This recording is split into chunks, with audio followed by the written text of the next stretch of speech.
Hello, എല്ലാവരും സുഖമായിട്ടിരിക്കുന്നല്ലോ അല്ലേ? അപ്പോൾ ഇന്ന് ഞങ്ങൾക്ക് ഹോസ്പിറ്റലിൽ ആനുവൽ പാർട്ടിയാണേ.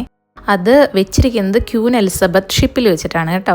അപ്പോൾ അതിനായിട്ട് ഞങ്ങൾക്ക് കോസ്റ്റ്യൂം തന്നിട്ടുണ്ട്. അതായത് നമ്മുടെ റോസിൻ്റെയും ജാക്കിൻ്റെയും കോസ്റ്റ്യൂമാണ്. ഫീമെയിൽസിന് റോസിൻ്റെ കോസ്റ്റ്യൂമും മെയിൽസിന് ജാക്കിൻ്റെ കോസ്റ്റ്യൂമും. അപ്പോൾ ഞാനും കണ്ണേട്ടനും ഒരേ കമ്പനിയിൽ വർക്ക് ചെയ്യുന്നതുകൊണ്ട് ഞങ്ങൾ ഓൺലൈനിൽ നിന്ന് ഏകദേശം റോസ് ജാക്കെന്നൊന്നും പറയാൻ പറ്റത്തില്ല, അതുമായി ഒരു അടുത്ത സാമ്യം വരുന്ന രീതിയിലുള്ള ഡ്രസ്സ് മേടിച്ചു കേട്ടോ.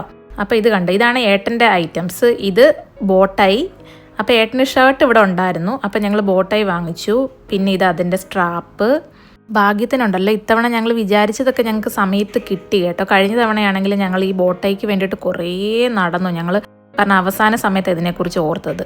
കണ്ടില്ലേ, ഇത് ഏട്ടൻ്റെ ക്യാപ്പ് കേട്ടോ. എങ്ങനെയുണ്ട് നമ്മുടെ ജാക്കിൻ്റെ ക്യാപ്പ്? പിന്നെ ഞാൻ പറഞ്ഞല്ലോ ഏട്ടന് ഷർട്ട് ഇവിടെ ഉണ്ടായിരുന്നു എന്ന്.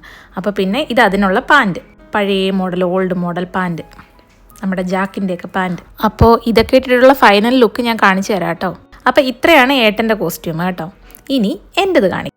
അപ്പോൾ എൻ്റെത് ഓപ്പൺ ചെയ്യുകയാണ്. ഇത് ശരിക്കും ഞാൻ ഓൺലൈനിൽ നിന്ന് ഒരുപാട് വിലയെന്നൊന്നും പറയാൻ പറ്റത്തില്ല, എന്നാലും അഫോർഡബിൾ പ്രൈസിൽ ഞാൻ മേടിച്ച ഒരു ഫ്രോക്ക് മോഡൽ ഡ്രസ്സാണ്. ഈ ഡ്രസ്സിനൊരു പ്രത്യേകതയുള്ളത്, ഇതിൻ്റെ കാലിൻ്റെ ഭാഗത്ത് ഇങ്ങനെ മുട്ടിന് മുകളിൽ ഇങ്ങനെ ഞൊറിഞ്ഞ് വെക്കുന്നത്, അത് നമുക്ക് ഓപ്പൺ ആയിട്ട് ഇടാൻ പറ്റും. അതായത് ഇങ്ങനെ സ്ട്രെയിറ്റ് ആയിട്ടും ഇടാം, നമുക്കിങ്ങനെ ചുരുട്ടി വെക്കണമെങ്കിൽ അങ്ങനെയും വെക്കാം.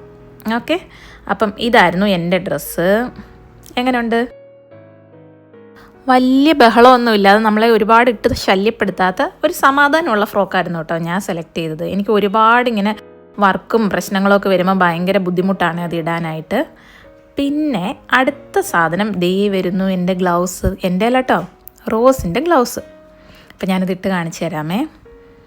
പക്ഷേ ഉണ്ടല്ലോ, ഇത് ഇട്ടുകൊണ്ട് പോയിട്ട് എനിക്ക് ആകെ ഭയങ്കര ബുദ്ധിമുട്ടായിരുന്നു കേട്ടോ. ഫുഡ് കഴിക്കുമ്പോഴും എല്ലാ സമയത്തും ഇങ്ങനെ ഊരണമായിരുന്നത്. കാരണം ഇതിനാണെങ്കിൽ ഇത് വെൽവെറ്റിൻ്റെ തുണി ആയതുകൊണ്ട് ഇതിങ്ങനെ ഗ്ലാസ്സൊക്കെ കയ്യിൽ പിടിച്ച് കഴിഞ്ഞാൽ ഇങ്ങനെ തെന്നി പോകുമായിരുന്നു കേട്ടോ. അപ്പോൾ ഭയങ്കര ഒരു ഡിസ്കംഫർട്ട് ഉണ്ടായിരുന്നു എനിക്ക് ഫംഗ്ഷൻ അറ്റൻഡ് ചെയ്ത സമയത്ത്.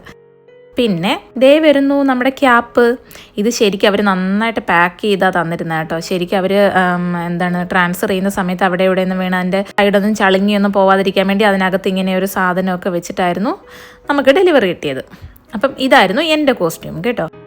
പിന്നെ നമ്മൾ സാധാരണ ഷൂ, എൻ്റെ ഈ ബൂട്ട്സ് ആണെങ്കിൽ കണ്ണേട്ടൻ ഭയങ്കര ആഗ്രഹിച്ച് മേടിച്ചൊരു സാധനമാണ്. ശരിക്കും എനിക്കതിടുമ്പോൾ ഭയങ്കര ഡിസ്കംഫർട്ടായിരുന്നു. ഇപ്പോഴാണ് അതുകൊണ്ടൊരു ഉപയോഗം ഉണ്ടായത്. അപ്പോൾ കണ്ടില്ലേ, ഇതാണ് ഞങ്ങളുടെ ഫൈനൽ ലുക്ക്. ഇതിൻ്റെ ബാക്കി വീഡിയോ ഞാൻ ഉടനെ പോസ്റ്റ് ചെയ്യാം കേട്ടോ. അപ്പോൾ ശരി, ഇതുപോലൊരു കുഞ്ഞു വീഡിയോയുമായി വീണ്ടും കാണാം. ബായ്.